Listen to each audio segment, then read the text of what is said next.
4. What? 4. For what? 4 babies. Are you sure? Yeah, I'm counting. Been counting. We had the 3 kids, and we were like, okay, we want one more.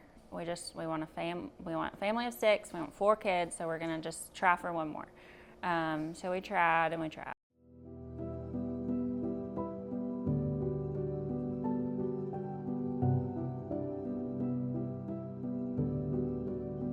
The lady pulled up the screen and she was moving around a little bit. Well, she was zooming into the big one and she was like, 1, 2, 3, 4. She's like, oh my God. So I'm looking like the woman like. So we had the ultrasound, and then I saw the doctor, and I mean, basically the first thing they said was like, we're referring you to UAB. Like, you're very high risk. You're gonna have to be seen there. You're gonna have to deliver there. Generally speaking, multiple pregnancies are rare. Twins are on the order of 1 in 80, but quadruplets, where you have 4 separate babies, are somewhere in the order of 1 in 700,000 pregnancies. Rebecca's pregnancy was especially unique in the fact that in addition to having 4 babies in there, one of those sets also share the placenta, which comes with its own additional risk of complications. For the quadruplets, our big goal was like 30, 32 weeks. I think I was around 19, 20 weeks.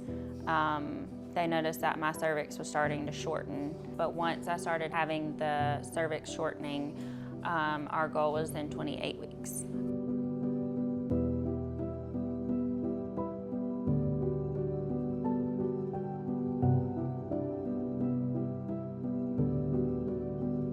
I was 23 weeks and 3 days.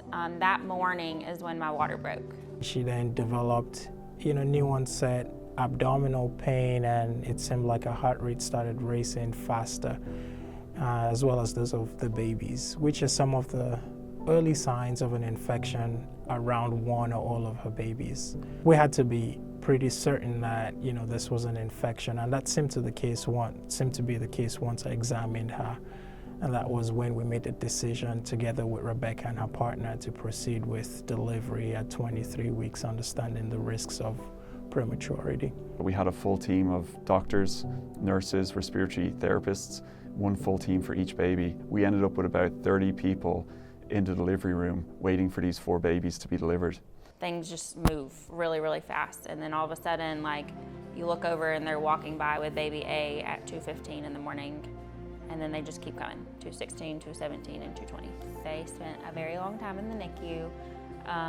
They faced a lot of challenges. The quads were in the hospital for almost 6 months. When they were born, we estimated that they had about a 10% chance of bringing all 4 of their babies home. I realized after they were born that if they were to survive, that they would have been the youngest surviving quadruplets in history. I didn't tell the family this until they were all ready to go home. And then I came and I mentioned it to their mom and dad, that now that they were actually healthy and well, and that they were all going home together finally, I thought they might be excited to learn that they were potentially going to be Guinness World Record holders. And I just looked at him like, what? My babies could get a Guinness World Record. I think it's amazing. I think it's a testament to the quality and the kind of care that we can provide to families around the state here at UAB. I think it speaks very highly of how well trained we are, and how closely we work in coordination with all the different specialties to make world records like this possible, even though that's not our intention going out of the gate.